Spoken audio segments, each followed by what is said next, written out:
امام علی علیہ السلام کی خدمت میں ایک شخص آ کے عرض کرنے لگا، یا علی، میں نے سنا ہے کہ اللہ نے ایک اسم اعظم ایسا خلق کیا جس میں انسان کے تمام مسائل کا حل ہے۔ میری پریشانی، میری غربت، میری بدحالی نے مجھے مایوس کر دیا ہے، مجھے وہ اسم اعظم تعلیم کریں۔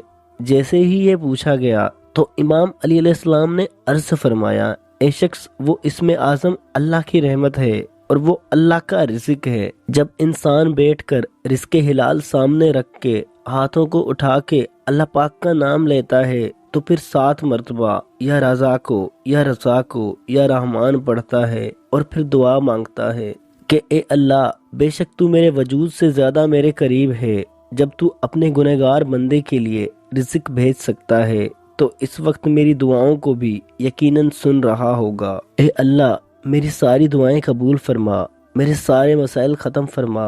اے شخص، جیسے ہی تم یہ اسم اعظم پڑھ کے یہ دعا مانگ کے اللہ کا رزق کھاؤ گے تو اللہ پاک اپنے فرشتوں کو حکم دے گا کہ جاؤ میرے اس بندے کی وہ ساری دعائیں قبول کر دو جو یہ اپنے وجود میں رکھتا ہے۔